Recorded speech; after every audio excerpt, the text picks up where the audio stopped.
Taiwan reported 17 new local cases of COVID on Wednesday, a new daily low since the start of the level 3 alert.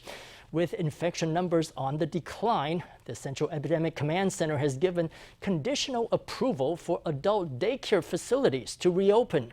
Facilities like psychiatric care and rehabilitation centers will be allowed to reopen if public health measures are in place and 80% of employees are vaccinated.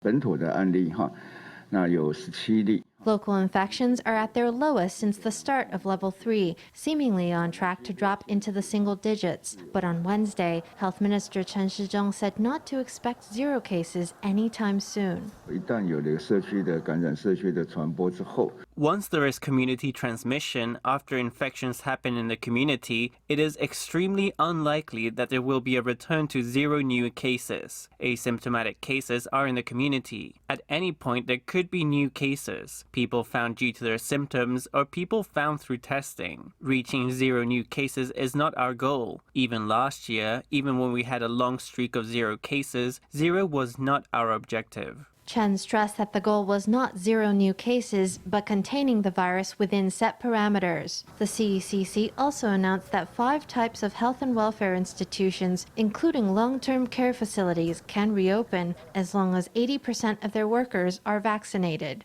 They must also implement public health measures, such as managing the flow of people at care services and disinfecting all vehicles. Institutions must also have systems in place to report any suspected COVID cases. 在目前的防疫管理指引下， Under the current epidemic prevention and management guidelines, staff at these institutions are all part of the 5th priority group for publicly funded COVID vaccines. So under our guidelines, at least 80% of staff needs to have been vaccinated. Taiwan also reported 10 imported COVID cases on Wednesday in arrivals from Myanmar, the UK, and Japan. Health officials said the rate of imported cases is increasing, possibly due to the rise of new variants overseas.